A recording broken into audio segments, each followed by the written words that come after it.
Let's call Caleborate. Yeah. What's up, Playboy? What's good, dog?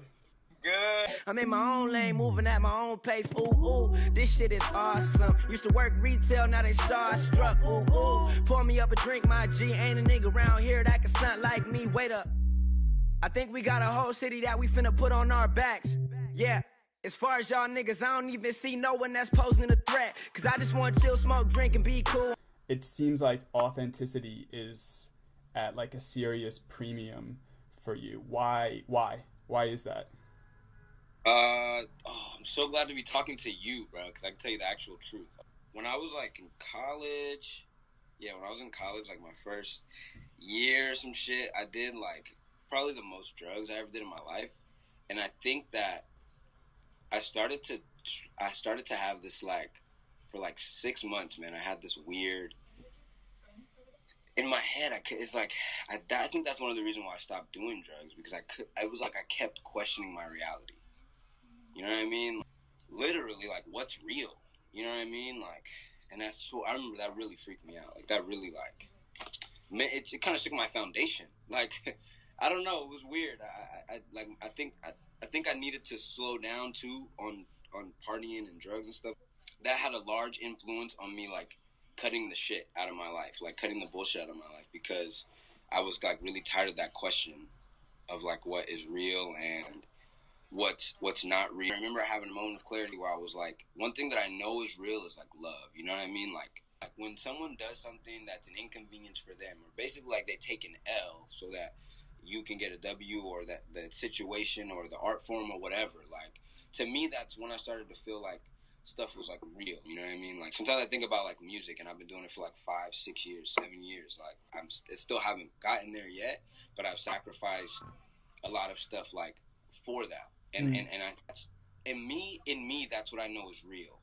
Like, I know that my appreciation for music and just the art form and stuff, it's so real for me that I'm willing to take a chance on like giving it my life. You know, there's so much like propaganda and just mess in the world, and when something is like pure, like when you can trace everything back to like an honest emotion or feeling or intention. I think that's why Amy Winehouse is so important to me. That's why Tupac is so important to me. A Frank Ocean, a Andre 3000, even a Kendrick Lamar, like a J. Cole in his earlier years. Like their music and their art was so, it wasn't glamorous. You know what I mean? It was so like flawed and real. Like, it was just real. And to me, I don't know, it's like coupled with my young college drug experiences and stuff that comes with my family and separation from my family and stuff like that. I think I really just have a craving for authenticity, because I just kind of always feel like in life, you never really know what's real unless you know.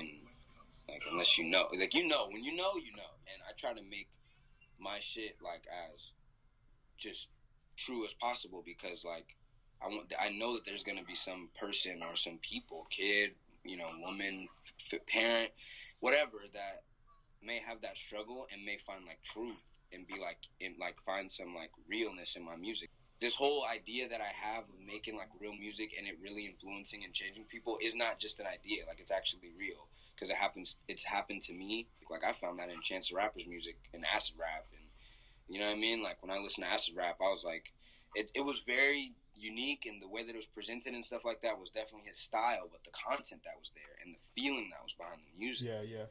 And the tonality and everything, it was just one of those moments where I was like, and after it sort of happened, after I was at that sort of fork in the road of my life, and music was what pulled me out, and like, this is one of those things where I could talk for hours about how many experiences that I had in that time where music pulled me out. Yeah. I could list like a bunch of, there was like some Earl Sweatshirt albums, The Internet, Acid Rap was one of them, Because of the Internet by Childish Gambino. There were like a few like, it's like really 5-ish years ago. Like 5-ish years ago, where there was some clutch music that just really came at a time where I needed it. It was just like green light, like, just put it in your music and just put your like real, like, put the realness in your music, like, put your heart in your music. type shit. Like, and it started to become one of the elements in the world that I knew was real for me in art and just in the world. It puts me at peace knowing, like, look, my music exists. It's out there. Yeah. I wanted to be that type of artist that other artists were for me. I've noticed this interesting trend regarding your use of like negative space and asymmetry. For me, like asymmetry and negative space makes things easier for me. And for me, I think that my art and who I am is very complex. And not in such a way that it's like supposed to be a compliment to myself. More in a way that it's like I literally am just, I think, a very eclectic person. I think because of that, I have to make things like concise. Like if I'll play you some of my older stuff, it's hard to understand if you're not me. Yeah. But it's hard to understand if you don't know that person or to really understand what's the meaning. Why did this person use this color, or why? You know what I mean? So all of that stuff now I've learned over the years how to say everything like with less. And sometimes it's in my head, it's more about like cracking the code. It's about like doing it right. You know what I mean? Like I remember making the album cover and I'm just cycling through photos and I'm like, there's a bunch that may look cool or that may, you know what I mean? But what is like right for this album? And then I see the one of me laying in the bed and I'm like, huh. And then immediately in my head, like when I get that moment, I'm like, oh, that's good. Cause like this thing made me stop and go, what the hell? So boom. But then I'm like, all right, where are we gonna, font titles, and you just start trying things out. And for me, it's about the feeling. It always comes down to, does it feel real? Does it feel right? Is that it? I feel like as an artist, when you're making your best shit, it does come down to feeling. It does come down to just trusting your gut.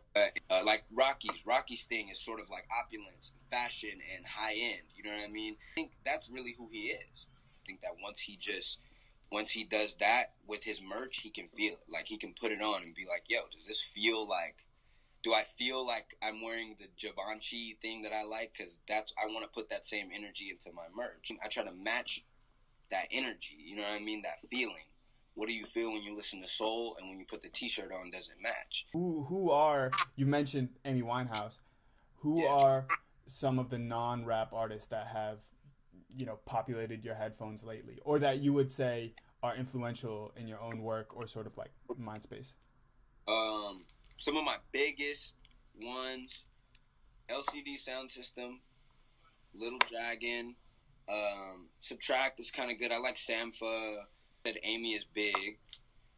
Amy is really big for me because it's like her music, while it's different, there's like that soul aspect. There's like that same like heart, that same piece that is my music thing. It feels like that was hers too. It was just singing and soul and shit, but it's like the same thing. I liked Amy's like hits when I was like in high school. Yeah. Stuff. Rehab, Back to Black. Then it was college, sort of around that time that I was doing my drug experiences and just living. So I had to tell you more about that. But the reason why that experience, that whole drug time and shit even came was because I was sort of like revolting from my family. I have, both my parents have been divorced and remarried. So that whole situation is just so chaotic that when I left high school, I think I left my dad's house the week I graduated, and that was it.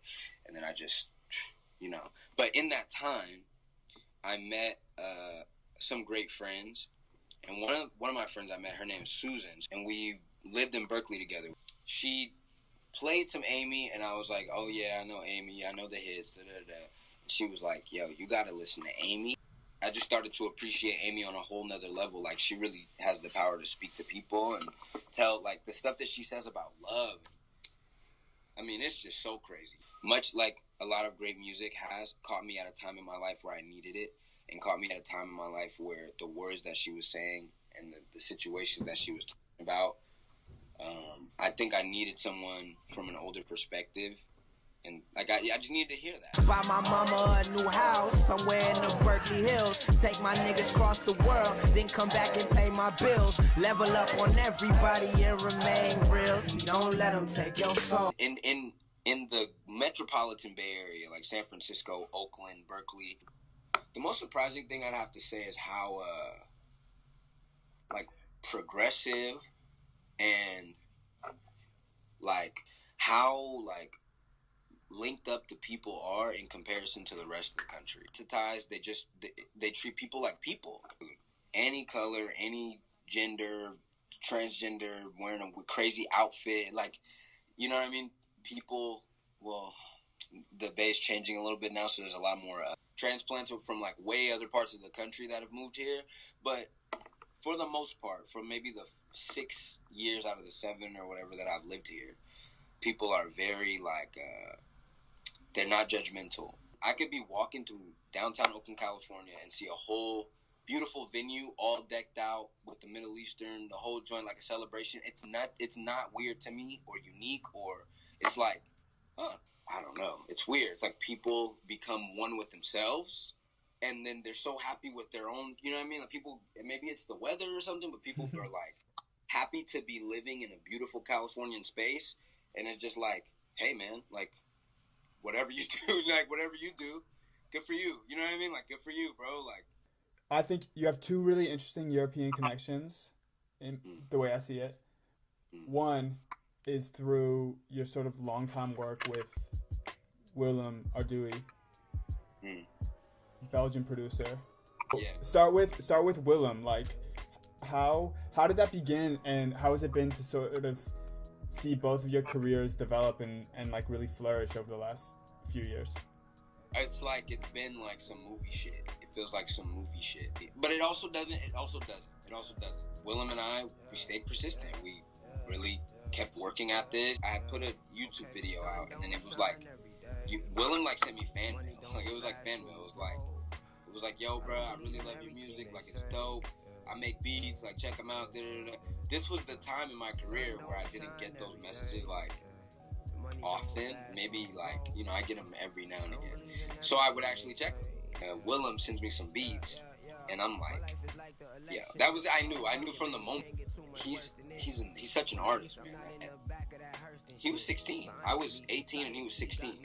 And then when he sent it to me, I was like, yo, I think we should start working together ASAP. I'd like to use this as like an interlude, at least, just to like get our sound, like just to marry our vibe, sound, like projects, like, yo, let's just start doing it right now. Like this could be an interlude if you're down. He was like, yeah, bro, I'm so down. So then boom, that was an interlude, and I was like, I titled it his name.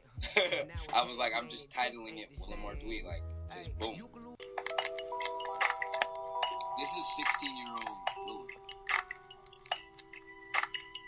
It still sounds consistent, right? Like it sounds like, I'm telling you, this dude was just, my sound being able to be so just different and have so many different iterations and be so broad, much of it I have to attribute to like Willem and his sound and producing, because I just knew when I heard his stuff that I was looking for that, you know what I mean? I was like looking for someone who was gonna bring that different to my music, and like he helped with that sound, and then lyrically it allows me to just be that different, you know, be who I am. So he's fantastic. That dude, that's if music is a language, like I speak the language to be, you know, heard and to be spoken, but that guy speaks like the language, the feeling of the language. So you'll be in Europe in basically a week. What are some things you're particularly excited about? Totally excited for food. Totally excited to see some fashion, and I just want to see. I'm really excited just to see how the people live elsewhere. That's one thing that's so great about traveling. Then you can take that back, or you can take that to other places, and it just like links the world up, you know. And to be going with friends, some great friends, to be going with Nick is like, that's amazing. You know, we've been doing music together for a long time. And like, wow, you know, to go out of the country. That's sometimes the music thing, sometimes I sit and think about how crazy and moving stuff actually is. And it's actually pretty dope. So, and then I'll talk to you. Just hit me whenever. Yo, I'll see you in Europe in like a week, dog. Yeah, we're about to have a blast. Yeah, we're about to blast, man. Seriously, man. I'm looking forward to it, for real. Peace, dog. All right, bro. Peace. Hey, my daddy was a bank robber. Taught me how to get money. I don't wanna hurt nobody. Yeah, I just love to live this way. My daddy was a bank robber. Taught me how to get money. Said I don't wanna hurt nobody. Yeah, I just love to live this way. My daddy was a bank robber.